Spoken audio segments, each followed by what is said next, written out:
Archaic Records. Hey, what's up, everybody? It's Archaic Records here with you again. My name is Jamie, coming at you from Nashville, Tennessee. And today we're going to take a look back at last night's show at Betty's Grill here in Music City. A show which featured Seattle sleaze merchants, the Drowns. The Drowns, of course, are a band that are out on tour right now supporting their newest record, Blacked Out. Blacked Out is a record that I am a huge fan of. It is also a record that I reviewed on this channel about a month and a half or so ago when it was first released. If you are interested in hearing what I thought of the record back then, feel free to go back and check out that episode. Now, as far as last night's show is concerned, this is a show that when it was announced here, I was very excited about. Like I said, I am a huge fan of the band's newest record, Blacked Out, as well as a lot of their previous material. This is a band that I did have the opportunity to see live once in the past. And if I'm not mistaken, when this tour was first announced, Nashville was not originally part of its itinerary. In fact, the band mentioned a couple times during their set last night that yesterday was originally supposed to be a day off, but they wanted to come to Nashville. They wanted to play here. This was a city that they had never played for some reason, and it was on their way to New Orleans, I assume, and so they decided to come and play here in Nashville for the first time. So when this show was announced a few weeks ago, or at least when it first caught my eye a few weeks ago, this was a show I was very excited about. I was also a little bit confused when the announcement was made of this show because my wife and I have lived here in Nashville for about 3.5 years. And when I first saw the notification of this show coming here, I did not recognize the name of the venue. The name of the venue was advertised as a place called Betty's. And up until then, I had never even heard of it. And until last week, it was a place that I had never been. So when this show was announced, I did my usual, thing where I went online to try to find tickets. I really couldn't find anything popping up as far as this venue goes, as far as pre-sale tickets or a show schedule or any sort of way that they handle the protocol around the live shows that they host. So at a certain point in time, my wife and I decided the best thing to do would be to do it old school and go down there one day during the day and try to find out if we needed to buy tickets or just what we had to do to make sure that we were in attendance for this show last night. So last week, Tuesday, a week ago from yesterday, my wife and I went down to Betty's. Now, once we got down to where the venue is, I realized that it's a place that I've probably walked by 1,000,000 times since my wife and I moved here about 3.5 years ago. It's right near one of the thrift stores that my wife likes to frequent. It's near one of our local record stores here in Nashville, a place called The Great Escape, and it's just right around the corner from probably my favorite bookstore here in Nashville, which is a place called Rhino Books. So when I noticed what the place was, or when I was able to sort of finally put it together in my head that, this is this place, Betty, is a place I've walked by 1,000,000 times. I think, in the past when I've walked by it, it's a place that to be honest with you, I might have thought was closed down because the building itself is not in really the, best condition. Not that that's necessarily a bad thing. So last Tuesday around noon, my wife and I went in there basically just to try to figure out how to get tickets to go see this Drown show that they were supposedly hosting. And, just even before we went outside the building, it's just this little tiny place. I was really shocked that this was going to be a place that was going to host any sort of venue, but especially a band like the Drowns, a band that I assumed would have a pretty big following, a band that is, they're not the hugest band in the world, but a band that I feel like has an established identity. Anyway, we get down there at about noon last Tuesday, And we we walked into the place, and the place is just empty. I mean, like dead empty. I almost feel like there's nobody even working. I'm not even sure if they're open, and there's like no sound. There's no music or anything. It's just dead quiet. My wife and I walked in, and I was immediately just completely uncomfortable. The only sign of life was that they had some TVs on. And on the TVs, I remember that they had like the Game Show Network. And they were showing like some old, I think it was like the Match Game from like the 1970s. So we kind of walk in, and, I'm immediately sort of, uncomfortable. It's like, are they even open yet? Are we even supposed to even be here? This is really, kind of eerie. And eventually, the person working there came out from the back area where they have this, like, kitchen. She's like, "Can I help you?" My wife, God love her, my wife was like, "Can I have a sparkling water with lime, please?" And the person working behind the bar seemed to have very little sense of humor about it. Not that my wife was making a joke about it, sadly. She's like, "We have Aquafina." My wife was like, "Okay, that's fine with me." And I remember they looked over at me like, "What do you want?" And I just sort of like panicked.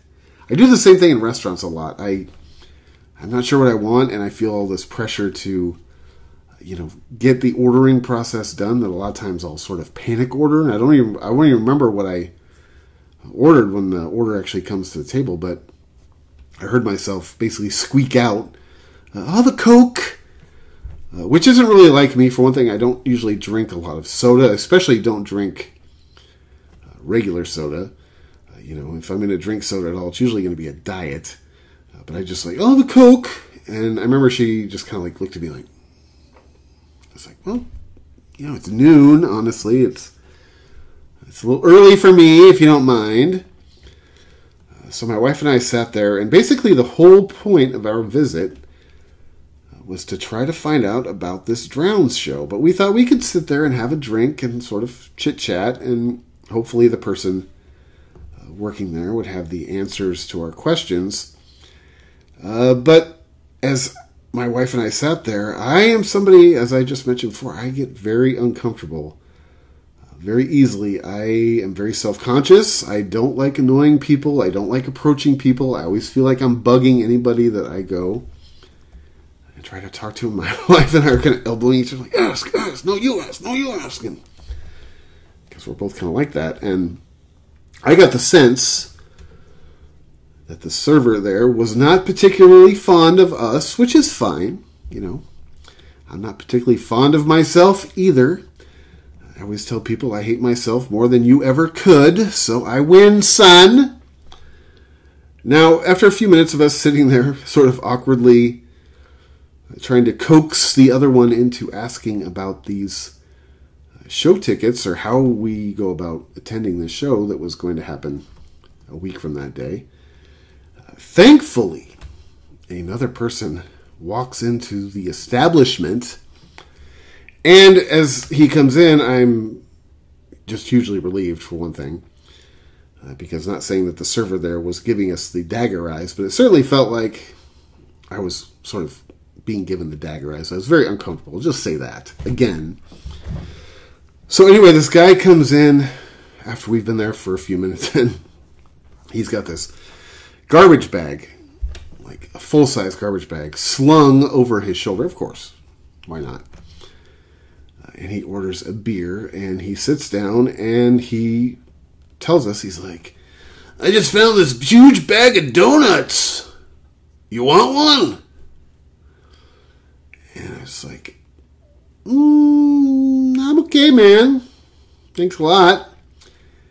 And I almost got the sense that he was sort of like almost offended or put out that I didn't want one of his donuts. And that's the funny thing about living down here in Tennessee. There's a thing down here called Southern hospitality, and it is a real thing. And then, being somebody who's lived most of his life on the West Coast, Southern hospitality can be very refreshing. It can be, something that's really nice when you encounter it. But sometimes when you sort of reject somebody's Southern hospitality, and I'm not saying that I was rejecting his Southern hospitality, I was rejecting this rancid bag of donuts. He kind of gave us like a look like he was offended that I didn't want one of his donuts. Now, I would be the first one to admit that I've done a lot of unsavory things in my life. But one thing I've never done is eaten a donut out of a dumpster. And now that I'm in my 40s, I don't plan on starting now. So anyway, he is there and he starts sort of talking to the bartender. And the bartender is equally annoyed with him, at least as they were with us. Hopefully a little bit more annoyed with him than they were with us, because my wife and I were sitting there quietly. Basically, we were just, twisting each other, trying to figure out about this dumb show that neither one of us felt very even much like going to at this point in time. So she's talking to this other guy. The bartender's talking to this other guy, and he's sort of being kind of annoying, but whatever. He's not harming anybody, but you could tell that she was irritated by his presence. Now, at this point in time, some guy comes in and he is trying to book a show. Now, this venue, this little bar, they do shows, I guess, 7 nights a week. Sort of all sorts of different types of music. I guess sometimes they do DJ nights, they do open mics, they do bluegrass. I was sort of overhearing what the guy who came in was talking about. He was trying to book some sort of, Americana singer-songwriter thing, and this seemed to interest the server. So they were having a conversation, and they were trying to, iron out some dates and stuff, and that's cool. My wife and I were content just to sit there uncomfortably nursing our beverages when I notice, out of my side eye over here, that another gentleman enters the establishment. Now, this guy is, to say elderly would be polite. It would also be an understatement. If I had to guess, I would say that this gentleman had been dead for at least 15 years. And he comes in, and of course, he sits right next to me. Which, is fine. I don't necessarily try to be the most antisocial gent in the world.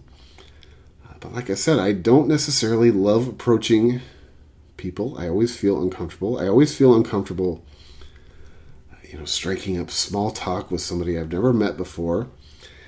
And he's sitting next to me, and he starts sort of growling under his breath. And I basically can sense what's going on. I've worked with the public most of my life, I'll tell you that. And, the server was otherwise occupied with this guy who came in, and they were trying to put together a show, which is completely a valid, use of her time. She wasn't actively ignoring him. So the guy finally leans over to me. He's like, what are you going to do to get a beer around here? And I was like, I don't know, man. You probably ask the person who works here. I don't know what to tell you. And finally he's like, and of course he yells across the room. And this server is, already not really in the best of spirits. At least it doesn't appear to me. And he gets their attention, and finally he orders a beer. And the beer there apparently is $4. So the bartender asks him for $4, and he says, $4 for a beer? Of course. And he looks over at me like, can you believe it's $4 for a beer? And again, at this point in time, I'm still relatively uncomfortable. So I'm just thinking to myself, sir, I don't want to be a part of this interaction. I mean, either you pony up the ducats, or you don't get the suds, man. I don't know what to tell you. And he's like, $4. So he pays the $4. And the bartender goes back to talking to the guy trying to book the show. And the guy looks over at me again. Hey, you smoking here? And again, this guy's been dead for over a decade. was like, I don't know, man. I've never been in here before. I don't see any ashtrays. Now, Tennessee is one of those places that there are places in Nashville that allow smoking. Now, I don't really know what the law is necessarily down here. But there's a few places around town that allow smoking. It's sort of known. And he's like, I doubt it. Cocksuckers. I was like, wow. Calling somebody a cocksucker because you can't smoke in their establishment seems like kind of jumping to the extreme, at least in my opinion. And as this guy was sort of grumbling and shuffling out the door, I began to sort of figure out the math equation in my head as to why this server isn't necessarily the biggest ray of sunshine that I've ever encountered.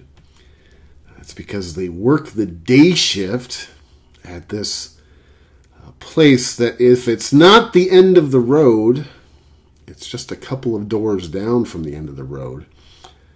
I mean, the day shift at any bar is not necessarily, the best of times unless you're working at a place, where people are having brunch and, bottomless mimosas. But I mean, this is the kind of place, these are the guys, this is the kind of place. If you're in there drinking beer at noon on a Tuesday, you're not the kind of guy who has to worry about getting Father's Day cards, man. I'll tell you that right now. So this guy goes out to smoke, and I tell my wife, I'm like, we got to go. Like, I can't take any more. I'm too uncomfortable in here. And finally, I was just like, I'm jumping in the pool. And if I drown, that's fine. But I can't be here when this guy comes back. I can't deal with this guy. And the interaction between him and the bartender, I can't do it, man. Like, I'm just not going to put up with it. So finally, I'm like, hey, I just got to ask you one quick question and we'll get out of your hair. We want to come to the Drown show next week. Do we need to get tickets? How do I do this? Just tell me, because this guy's coming back in and I don't want to be here. And it's explained to us that no, they don't do tickets. You show up the night of. You pay a cover charge. And I was like, thank you, goodbye. And my wife and I basically booked it out of there. Now, if you're not familiar with Betty's Diner as an establishment, as a physical establishment, I'm not talking about, the cultural anthropology of the place. It's very small. This place is sort of run down. It is a dive bar. It isn't a hipster-fied, fashion dive bar. This thing is the real McCoy. This thing is actually pretty cool for the most part. But also, as my wife and I are sitting in there, as uncomfortable as the situation was, I remember thinking to myself, how do they do shows in here? This place is tiny. And there's not even like a little tiny bandstand. Not that I'm opposed to floor shows. I grew up going to floor shows. I love floor shows. But I would just assume that a band like the Drowns are a band that don't do floor shows anymore. They're established. They've been around for a while. They've got a big following. And I remember, as my wife and I were sitting there going, man, is this, what are they, who booked this show? Does this band even know what they're coming down here and getting into? And again, until last night, the band mentioned that this show was just kind of like thrown together. It was supposed to be a day off, so at the end of the day, but I was like, man, how do they do this? How are they going to make this show work? And I remember thinking to myself also, I was like, man, either my wife and I are going to be the only two people here, or this place is just going to be like a butt to gut packed to where you can't even breathe, which is more what I was expecting, to be perfectly honest with you. But anyway, my wife and I got there last night. The show started at 8. My wife and I got there early. That's our luggage. I'm always one of those people who is sort of unfashionably early to things. As we were walking up, I was very excited to see that, there were some people in the windows at least, because again, I was like, I hope we're not the only ones there, but also, I hope more than anything, I hope it's just like a turnout. I hope that the band gets some people to show up. And as my wife and I walked up, I was like, all right, there's some people in there. That's cool. We're early too, so that's a good sign. I would say if I were to sort of guess, I would say the crowd sort of maxed out last night at probably between 30 and 35 people. And when we first got there, my question of how do they do this? Where do these bands even play? Was answered because there's sort of this little area, like, so you walk in and then you go to the left, and the bar kind of goes over there, and there's this little nook. I mean, it's like literally, like a nook, and they had the little drum kit back there. But I remember thinking, like, how can a band of 3 or 4 guys even play? I mean, again, it's a floor show, which is cool. I totally accept that. I used to love going to floor shows. I still sort of do love going to floor shows. But, again, the Drowns are a band that I think of as being a little bit more established. They've been around a long time. It's like, do they know? Like, I mean, I couldn't help but wonder what was going through their minds when they first showed up to this place. I mean, especially knowing once the show started, they'd never been to Nashville. It's like, they do research on this place? Who booked this show? It's such a weird place for this show. But anyway, like I said, I would say the show drew about 30 to 35 people. There were 3 bands that played, the 2 opening bands. One was a local band called the Rip Taylors. I thought they were really good. They're sort of kind of a takeoff on the Ramones a little bit. They do kind of a Ramones, not that they do Ramones songs, but their shtick is a little bit Ramonesy. I thought they were good. I thought they were fun. I thought they were sort of, cute, sort of pop punk. I liked them. The second band, spacing on their name. I knew I was going to do that too. Driving home last night, I was like, I know I'm going to forget this band's name. But I thought they were good too. They were very, very Dead Kennedys worshipy. So if you like the Dead Kennedys, you would like them. Again, I'm spacing on their name. I apologize. It's not out of disrespect. I thought they were good. They were another band that was on tour. They were from New York. So after a couple sort of abbreviated sets by the 2 opening bands, the Drowns came out. They started setting up. And, it's funny because, again, this is a band I assume, they play. Not that they play huge shows, but they definitely play bigger shows than this. And, like I said, they were playing a floor show. There was about 30 people there. They were playing in this bar that has a layer of scuzz on it that dates back to the Reagan administration. So it's like, I wonder what they're thinking. I wonder what's going through their minds. I mean, I hope at least people are buying them drinks and buying them some merch. I hope at least they're having a good time. I mean, the crowd that was there, like I said, it was not a very big crowd, but the crowd of people that were there were all really cool. It was a really cool crowd. Very responsive, very friendly.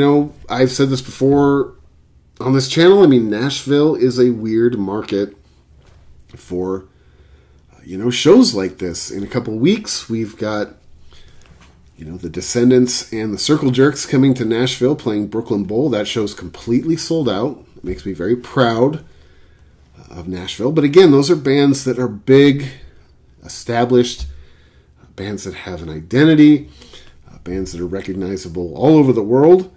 So sometimes I think for a band like the Drowns, who I always think of as being relatively established. I mean, this isn't necessarily, the greatest market for small shows like this, but I thought the crowd that turned out was good. I mean, sometimes I think that shows like this do better, or I should say sometimes I think that shows like this do better in some of our neighboring cities around here, like Memphis, especially Birmingham. They were talking about how they were traveling down to New Orleans after the show last night here in Nashville. And the first thing I thought of in my head was, man, you guys should play Birmingham.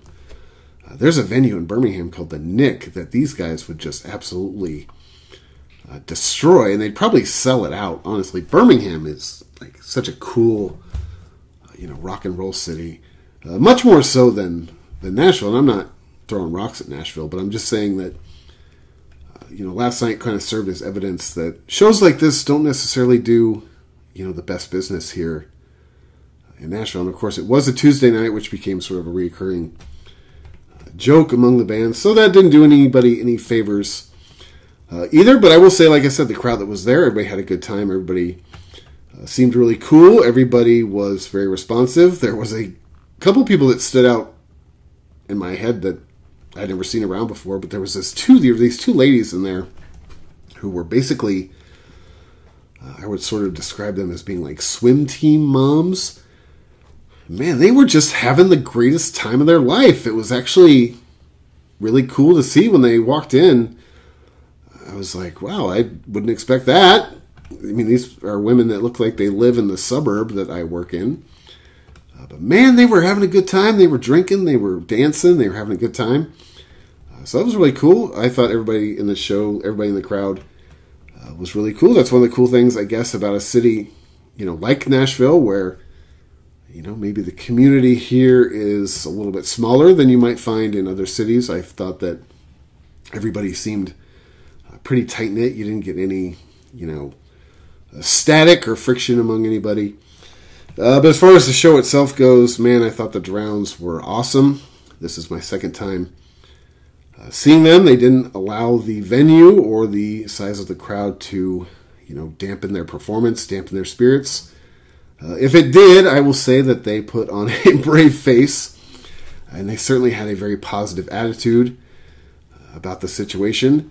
One thing that they made reference to, I have to go into real quick, was they talked about how this was their first time ever coming to Nashville, which does kind of surprise me in a way because, they've been together for a long time, and Nashville is, it is a good music town, generally speaking. Like I said, sometimes for shows like this, it isn't necessarily a home run all the time, but one thing they mentioned, being their first time in Nashville, it's sort of a part of the initiation process, but there's a place not far from the venue. I don't know if this is where they went or not, but there's a place near the venue called Hattie B's, which is one of the more well-known Nashville hot chicken stands here in the city. Now, hot chicken, if you haven't tried it, hot chicken is sort of a weird thing. The band mentioned during the set that they had gone to get some Nashville hot chicken, and basically that it had obliterated their innards, and they were basically clothespinning their starfishes closed to prevent from spraying down the crowd. Now, that's sort of their words. But if you haven't had Nashville hot chicken, and it's become like a trendy thing, like whenever I travel anywhere, I see commercials, especially when I go back home to California, the Bay Area. You see these commercials, these places, now serving Nashville hot chicken, and I've had hot chicken in other places outside of Nashville, and it's just like not authentic. I don't know what it is, but for me, I don't really get the hot chicken, thing. And it's a thing out here where, people get all snooty about it and all opinionated. And they're like, oh, that place sucks. Oh, you got to go there. This place is the best. This place is the worst. And it's all relative. It's just, basically it's all, nuclear. It's all radioactive. The only slight difference in it in people's recipes is how sadistic they make it. I mean, I've had hot chicken that will ruin your week. And I'm somebody who I don't even go in there, ordering from the stuff that really can melt your face. But it's funny these guys were talking about having hot chicken because it's something I just don't, like I said, I don't really understand the appeal of. I mean, the last time I had hot chicken, and I don't do it very often because, like I said, it's too radioactive for me, man. I mean, I can handle some spice, but there's something about what makes it hot chicken that it's just sadistic, man. Honestly, it's hot like you don't know. And the last time I had hot chicken was about, I think it was last fall. It's been a while since I've had hot chicken. It was I think it was last fall. And for some reason, I thought it'd be wise to get hot chicken on the day before my wife and I had to fly cross country. Well, not actually, we didn't fly cross country. We flew to Florida, so that wasn't that bad. So my wife and I go to this place to get hot chicken for lunch. And it was my idea. Like I said, I typically try to order from down on the scale. Every time I do, too, the server's like, yeah, you want a purse with that? It's like, dude, I'm doing what I can here, man. I can't go beyond what I can. But the last time I had hot chicken, I specifically ordered it, as mild as I thought I could handle. But I think that they brought me the wrong one because it was just like melt your eyeballs. I took one bite and my ears lit on fire, literally. And I was just miserable the whole day. Now, of course, I ate it all. I mean, look at me. You think I'm going to leave a plate not, cleaned? So the next morning, my wife and I get up super early because we're flying down to Florida, and I'm just dead. I mean, I feel like I am literally like death. I remember driving to the airport, and I was like, you okay? I was like, no, don't talk. Don't talk to me. Oh, my God.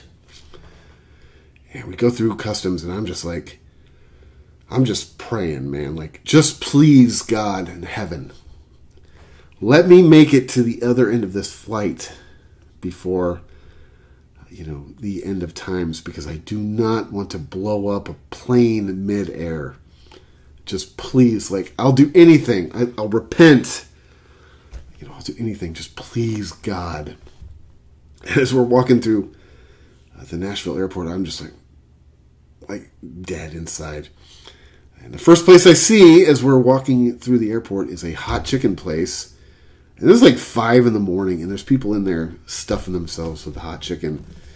And I started looking at a piece of it, and I was like, oh my God. Fortunately, I made it to Florida before I had to go and do my demolition work. But it was a close call, and it was something that I would never do ever again. But it was funny, the band talking about their first experience with Nashville hot chicken. The band also mentioned last night that they were going to be on the road all day today, heading down to New Orleans, and based on my personal experience, I don't know that I would want to spend 8 hours in a van with 4 guys who had just done some demolition work on hot chicken, if you don't mind.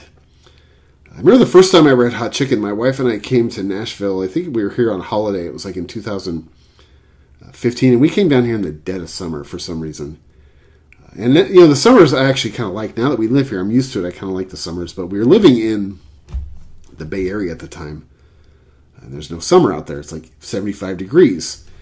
So we get to Nashville, and it's just hot and humid. Kind of what you get down here. And the first time I ever had hot chicken was on that trip to Nashville. And we ate hot chicken in the dead of summer. And then we thought it'd be smart to walk back across town to our hotel where we were staying, because we're used to living in the Bay Area. In San Francisco, where you can walk everywhere. Nashville's not really that walkable. But my first experience with hot chicken wasn't much fun either, son. But hot chicken is like one of those things, as you're eating it, your stomach is looking at you like, dude, what's going on up there? And then the next day, as you're completing the process, your butthole's looking up at your stomach being like, dude, what are you doing? It's like, don't look at me. This decision came from upstairs, friend. I will tell you, if you're going to ingest some hot chicken, my advice would be to invest in some chapstick for the southern exit, if you know what I mean. Anyway, apart from that, I thought the show was really great last night. Like I said, the Drowns are pros. They definitely put on a great show. They put on a brave face and a smile despite the venue and the sort of, I would say sort of small turnout, but like I said, everybody had a good time. The band was great. I think they busted through about 12, 13, 14 songs. I thought they sounded great. They had a lot of fun. It seemed like, at least, like I said, they put on a brave face. Hopefully this trip, or this first stop in Nashville, didn't disappoint them too much. Hopefully this is a place that they will return to in the future. I don't know that this was necessarily the most lucrative tour stop of their career, but hopefully they had a good time. Hopefully they met some good people. Hopefully some people bought them some drinks and perhaps bought a little bit of merch. Speaking of that, before I get out of here, let me sort of show you a little of my swag from last night. Picked up a shirt, very cool design, snake design. I really like that one a lot. They also had these very cool flexies. Now, I don't usually play these, but I did frame this one already this morning. I put it in a frame, and I am going to find a place for it on the wall here in the record room. Wall space, as you can sort of tell, is a little bit of a premium, but I will definitely find room for this. I thought these were really cool.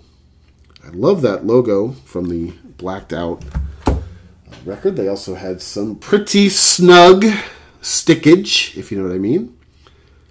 So I helped myself to a few of these stickers, especially since they're free. I'm a dirtbag. I got nothing to hide.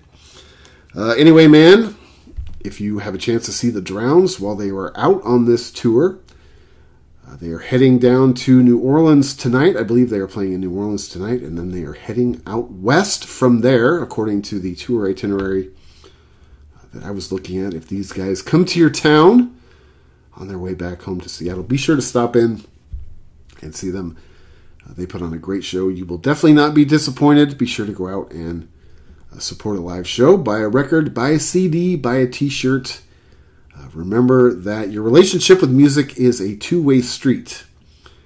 Yes, it is the artist's responsibility to put out quality records, keep the scene moving forward, but it is up to us as fans to support these bands. So, buy a record, buy a CD, buy a shirt, go check out and support live shows when these artists come to your town. Now, I understand that, times are tough. Money is tight. The dollar doesn't go as far as it used to. But it is important. I think it's important, and I think you should think it's important as well. But overall, last night's show was a lot of fun. I thought the guys in the band were excellent, had a good sense of humor, and were good sports. All things considered, if you take into account, like I said, the surroundings. They also talked about how the bar, Betty's Grill, reminded them of a bar in their hometown, which he described as a shithole. And lovingly, I would refer to Betty's as something similar to that. Anyway, man, like I said, be sure to go out and check out the Drowns. If you haven't listened to the new record, Blacked Out, do yourself a favor and do it. That thing is killer, in my opinion. Anyway, man, thank you so much for checking out this video.